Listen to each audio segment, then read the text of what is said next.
Hello friends, answer writing session में आपका स्वागत है। आज का प्रश्न जीएस पेपर थर्ड से रिलेटेड है, जो कि यूपीएससी में आया हुआ प्रश्न है। तो चलिए स्टार्ट करते हैं। भारत में लैंगिक असमानता के लिए कौन से मुख्य कारक उत्तरदायी हैं और इस संदर्भ में सावित्रीबाई फुले के योगदान की विवेचना कीजिए। तो हमें इस प्रश्न में 3 पॉइंट मिल रहा है कि लैंगिक असमानता क्या है, इसका अर्थ क्या है और इसके लिए मुख्य उत्तरदायी कारक कौन से हैं और इस संदर्भ में सावित्रीबाई फुले के योगदान की विवेचना। तो किसकी योगदान की? सावित्रीबाई फुले के योगदान की विवेचना करना। 3 पॉइंट। तो हम फ्रेमिंग ऐसे ही करेंगे कि लैंगिक असमानता, एक तो ये क्या है ये बताएंगे हम इसमें, फिर उत्तरदायी कारक,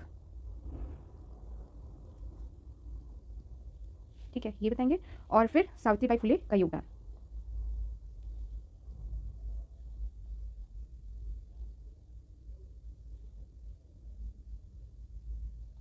और फिर निष्कर्ष। तो चलिए स्टार्ट करते हैं। लैंगिक असमानता के बारे में समझते हैं पहले। तो एक बात और कि अगर आप चैनल पे नए हैं तो सब्सक्राइब कर दीजिएगा और वीडियो पसंद आएगा तो लाइक कर दीजिएगा। तो चलिए समझते हैं लैंगिक असमानता क्या होती है। लैंगिक असमानता क्या होती है कि लैंगिक आधार पर जो महिलाओं के साथ भेदभाव होता है वही लैंगिक असमानता है। और हम इसके लिए वर्ल्ड इकोनॉमिक फोरम की रिपोर्ट आती है ना, ग्लोबल जेंडर गैप रिपोर्ट, ठीक है, 2022 की रिपोर्ट आ गई है, हम उसका जिक्र यहाँ कर रहे हैं। लेकिन जब आप आंसर राइटिंग कर रहे होंगे 2023 में और रिपोर्ट अगर आपकी आ चुकी होगी 2023 की, तो आप उस हिसाब से अपने आंसर को अपडेट कर लीजिएगा, ठीक है। तो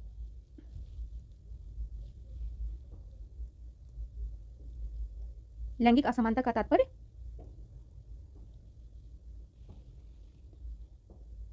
लैंगिक आधार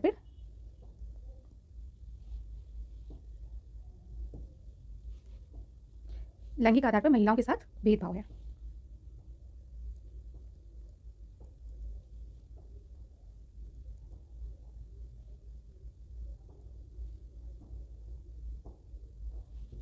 ठीक है, आगे जैसे सदियों से महिलाओं को कमजोर वर्ग के रूप में देखा गया है, तो हम ये भी लिख देंगे कि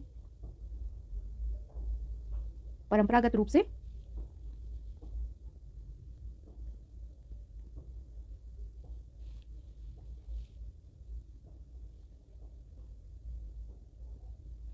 कमजोर वर्ग के रूप में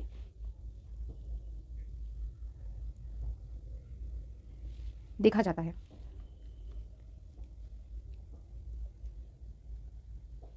ठीक है, अब हम वैश्विक लैंगिक अंतराल सूचकांक 2022 का भी यहाँ जिक्र करेंगे।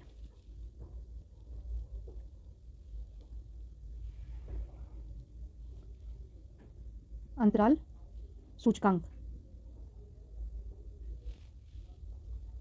2022 में भारत 146 देशों में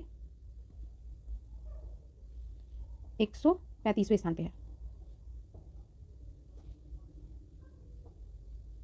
पर रहा। इससे साफ तौर पे अंदाजा लगाया जा सकता है कि भारत में लैंगिक असमानता की क्या स्थिति है, ठीक है। तो इसे साफ तौर पे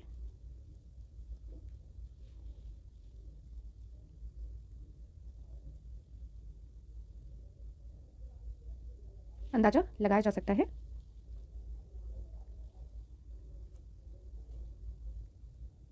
भारत में लैंगिक असमानता की स्थिति का।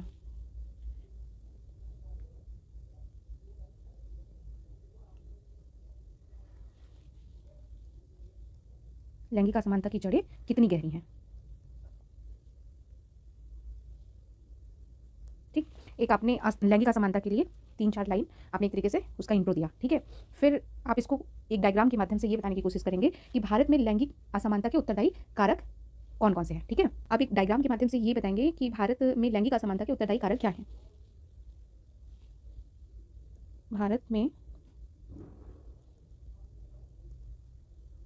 लैंगिक असमानता के उत्तरदायी कारक, ठीक है। ये थोड़ा सा मैसी हो गया, आप देख लीजिएगा, ये असमानता लिखा हुआ है, ठीक है।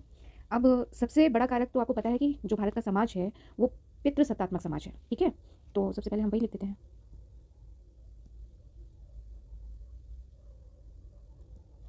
ठीक, महिलाओं में अधिकारों के प्रति जागरूकता का अभाव पाया जाता है। तो अधिकारों के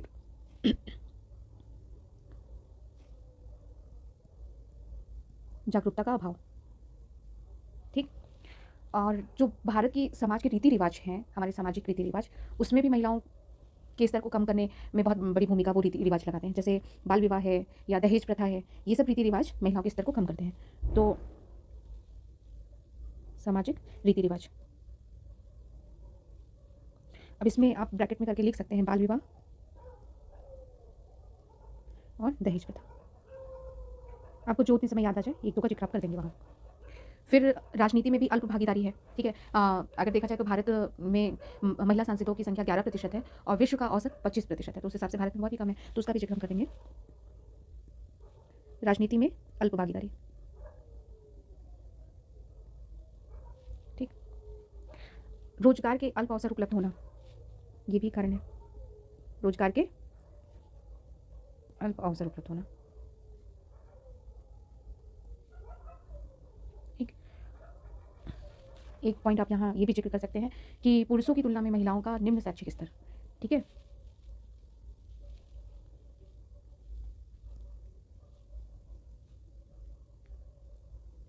पुरुषों की तुलना में महिलाओं का निम्न शैक्षिक स्तर, ठीक।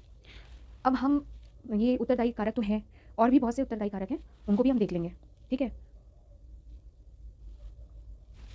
जैसे कि उच्चतम न्यायालय ने आदेश दिया था कि जो महिलाओं को संपत्ति में अधिकार मिला हुआ है, तो उन्होंने ये आदेश दिया था कि व्यवहारिक स्तर पर भी इसको लागू किया जाए, जबकि वो आज भी प्रचलन में नहीं है।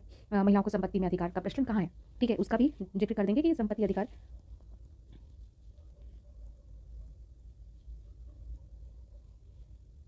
प्रचलन नहीं है, ठीक है। इसको आप थोड़ा अच्छे से व्याख्या करके लिख देंगे, 2-3 लाइन, ठीक है। और जो समाज में पितृसत्तात्मक मानसिकता है या सामाजिक और पारिवारिक रूढ़ियाँ हैं, उसके कारण महिलाओं को विकास के कम अवसर उपलब्ध होते हैं, ठीक है। तो मानसिकता या पारिवारिक रूढ़ियाँ एक टॉपिक पॉइंट करके आप याद कर सकते हैं,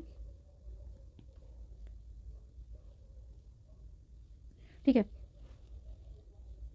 एक कारक आप शैक्षिक कारक भी लिख देंगे। इसमें आप 2011 की जनगणना जो है उसके अनुसार पुरुष और महिला साक्षरता के बीच में जो गैप है उनके मध्य में 16.68% का गैप है, पुरुष की साक्षरता और महिला की साक्षरता में, तो उसका भी आप जिक्र कर देंगे, ठीक है।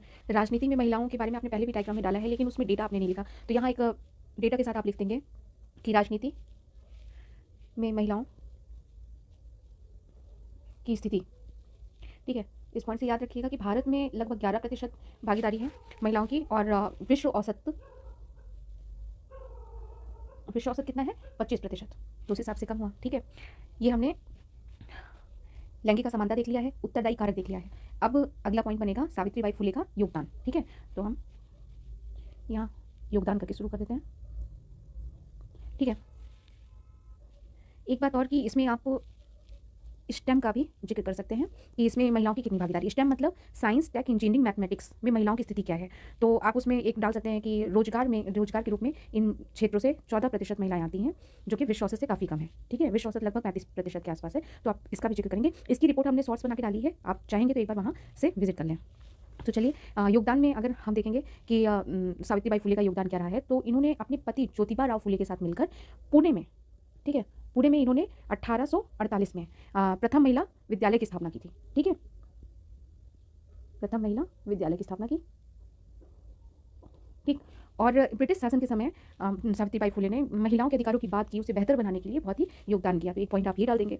फिर 1852 में महिला सेवा मंडल की स्थापना कर दी, महिला सेवा मंडल, ठीक है, इसकी स्थापना कर दी। और टिफनी वेन ने इनके बारे में कहा था कि पहली पीढ़ी की आधुनिक भारतीय नारीवादी और विश्व नारीवादी के लिए महत्वपूर्ण योगदानकर्ता के रूप में वर्णित किया। तो ये आप मैं इसको लिख दे रही हूँ, ये आप लर्न कर लीजिएगा, टिफनी वेन, ठीक है। इन्होंने सावित्रीबाई फुले के बारे में कहा था कि पहली पीढ़ी की आधुनिक भारतीय नारीवादी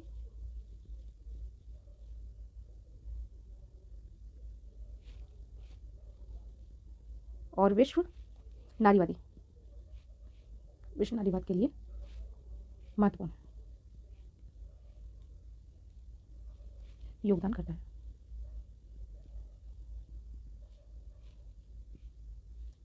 ठीक है। अब बारी आती है निष्कर्ष के। निष्कर्ष में जब इस तरीके का, जैसे महिला से संबंधित हो या वंचित वर्ग से संबंधित हो, गरीबी से संबंधित हो, तो आपको निष्कर्ष एक पॉजिटिव देते हुए कि सरकार ने ये काम किया है और किंतु इस दिशा में अभी काफ़ी कार्य करने की आवश्यकता है, इतना करते हुए आप अपने उत्तर को समाप्त करेंगे। तो आप सरकार की उन योजनाओं का यहाँ जिक्र करेंगे जो सरकार ने लैंगिक असमानता को कम करने के लिए कुछ सकारात्मक प्रयास किया है। जैसे आप जिक्र कर देंगे सबला योजना की, ठीक है, बेटी बचाओ बेटी पढ़ाओ योजना की,